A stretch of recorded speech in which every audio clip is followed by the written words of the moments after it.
pour notre cerveau. Alors, ce qui est passionnant dans votre livre, c'est que vous écrivez qu'on sait désormais que ceux qui pratiquent une religion ou accordent une grande importance à la spiritualité vivent plus longtemps que les autres et en meilleure santé. Comment est-ce qu'on le sait ? Une étude a été publiée il y a 3 ans qui m'a donné l'idée d'écrire ce livre. Je découvre que les gens qui croient dans une religion vivent 7 ans de plus que les autres. Et là, je peux vous dire que j'en reviens pas. J'essaie de comprendre. Et effectivement, des recherches nouvelles ont montré qu'il y a un lien très puissant entre la spiritualité et la santé. Les gens qui croient, qui ont un sens profond dans leur vie, ont une stimulation immunitaire beaucoup plus puissante. L'immunité, c'est tout ce qui nous protège de tout. C'est notre garde du corps. Eh bien, c'est plus puissant quand vous avez une croyance. Et alors, ça m'intrigue. Et je décide d'écouter de comprendre les textes sacrés. Et je vous donne un exemple concret. Et c'est vraiment d'actualité. Dans l'islam, on est en période de ramadan en ce moment. Le ramadan, c'est extraordinaire. Parce que ça montre un lien très puissant entre la spiritualité et la santé. Vous savez, je suis adepte du jeûne séquentiel à pratiquer toute l'année. Et vous dites même que c'est une garantie d'avoir un poids stable. Oui, et au-delà. Tout le monde ne dit pas ça. Et au-delà. Ouais. À chaque seconde, on produit 20 millions de cellules pour remplacer nos cellules usées ou mortes. Et le risque d'errance de copie augmente avec l'âge, pouvant donner lieu à des cancers, des maladies d'Alzheimer. Quand on pratique ce jeûne, on renforce l'ADN, il y a moins d'erreurs de copie. D'ailleurs, le teint est plus clair, plus tonique, moins d'asthme, moins d'allergie, moins de rhumatisme. En fait, on lutte contre notre obsolescence programmée. On laisse au corps le temps de régénérer, de se réparer. Vous savez, digérer, c'est pas rien. On fait travailler une dizaine d'organes. Le foie, les reins, le pancréas, le côlon, c'est une usine. Et tout se passe comme si dans une vie, il y avait un nombre de repas limité à prendre. C'est ça que vous expliquez dans votre livre, très bien. C'est qu'on a un nombre de repas limité à prendre. Absolument. Et alors, il y a eu plein de recherches récentes sur ce jeûne, dont un prix Nobel japonais il y a 3 ans. Qu'est-ce que ça montre ? Ce jeûne séquentiel augmente de façon considérable l'immunité. L'immunité, ça fait le ménage des cellules cancéreuses qu'on fabrique tous les jours, qui nous aident à lutter contre les virus. C'est ça qu'on appelle l'autophagie ? L'autophagie, c'est se débarrasser des cellules mortes ou malades qui déclenchent des maladies. Ensuite, ça fait chuter l'inflammation, porte d'entrée des maladies. Ça fait sécréter une petite molécule qui fait qu'on a une superbe acuité cérébrale, meilleure mémoire, on pense plus vite et on est de bonne humeur. Et enfin, ça fait sécréter l'hormone de croissance jusqu'à 3000%. C'est étonnant. C'est une hormone anti-vieillissement. Elle s'appelle comment Elle s'appelle comment C'est l'hormone de croissance. Ah, l'hormone de croissance. Et pour le cerveau, c'est BDNF. Vous avez des petites molécules.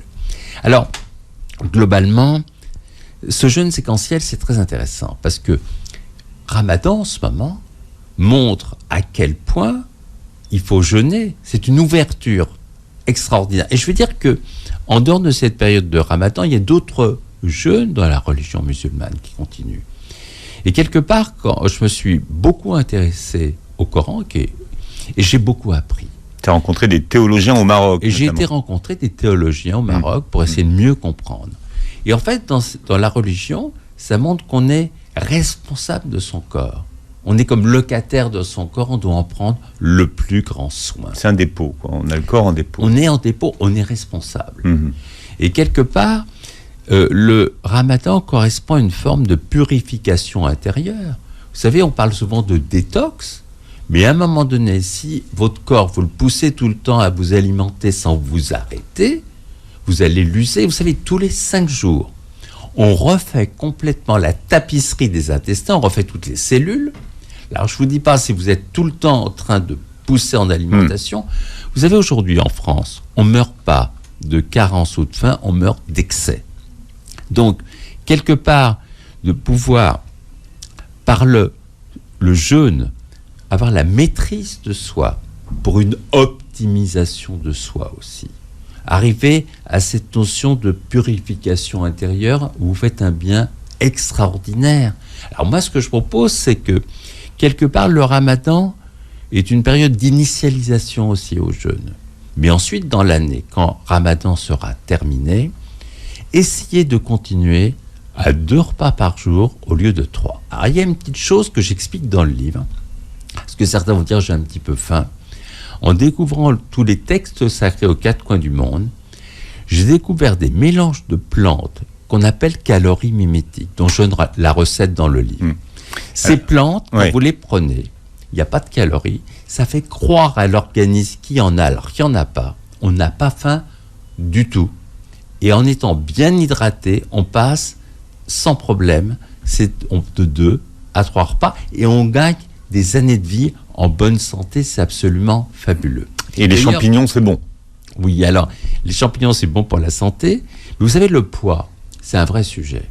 Parce qu'on sait que l'excès de poids augmente d'abord les risques de cancer et de maladies cardiovasculaires. Et bien, dans les temps anciens, ils avaient découvert des recettes, justement, de coupe-faim naturelles. Je peux vous dire, je les ai essayées. On en prend un, on ne mange pas de la journée. Quelques exemples. Par exemple, dans la Chine ancienne, ils utilisaient un gâteau de riz gluant. Alors je me suis dit, mais d'où ça vient ? Vous savez, la muraille de Chine a été faite avec du riz gluant et de la chaux. En utilisant du riz gluant, des produits laitiers pour remplacer le calcium de la chaux et certaines épices, on prend ce gâteau de riz gluant, vous êtes incapable de manger dans la journée, c'est un coupe-faim incroyable. Vous avez aussi... Mais parce que ça... C'est un pavé dans l'estomac. Voilà, c'est ça. On ne peut plus manger du tout. Avec un petit coup d'eau là-dessus, c'est parfait. Ah non, mais vous avez des coupes-faim naturelles incroyables. Et en fait, je peux vous dire, essayez ensuite ce jeûne séquentiel avec ces boissons quand le ramadan sera terminé. Continuez sur cette belle lancée du ramadan. Vous aurez une énergie, mais à couper le souffle. Vous allez être dans une forme extraordinaire. Il faut vraiment l'essayer. Alors vous parlez donc de la méthionine et l'intérêt pour nous de réduire toute l'année nos apports en méthionine. Oui, parce que... Alors qu'est-ce que c'est ? Expliquez-nous comment ça fonctionne et quel intérêt peut-on avoir pour vivre plus longtemps d'une certaine façon. En fait, on s'aperçoit que les liens entre l'alimentation et la longévité sont extrêmement étroits.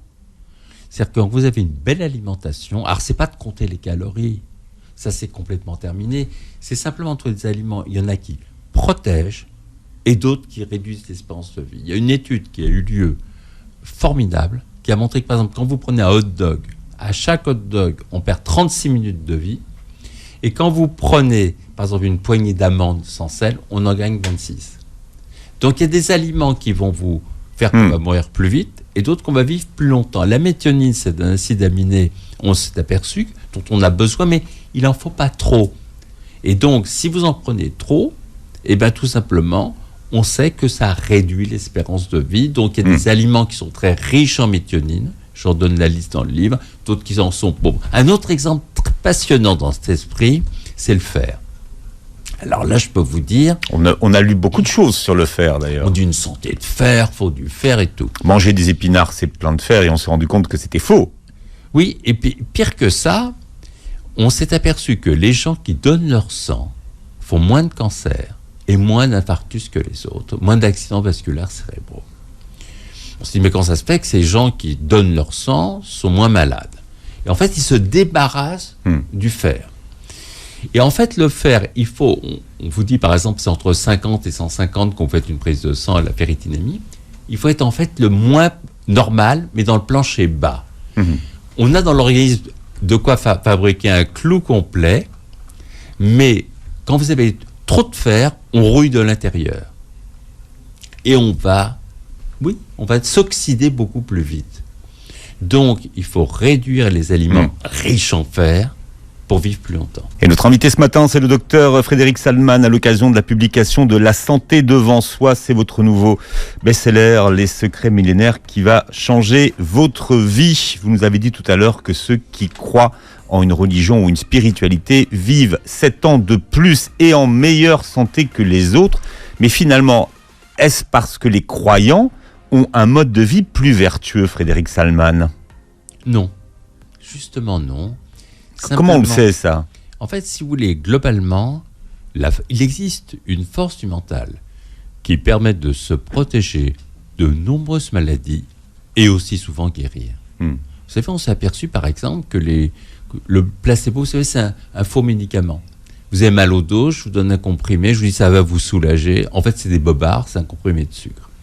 Et on a eu l'idée de faire une prise de sang aux gens soulagés. 40% d'entre eux, c'est pas rien. Eh bien, on s'est aperçu que les gens sécrétaient des grosses quantités d'encéphaline, c'est comme de la morphine, pour se soulager. Autrement dit, il existe une force mentale qui fait que vous activez votre pharmacie intérieure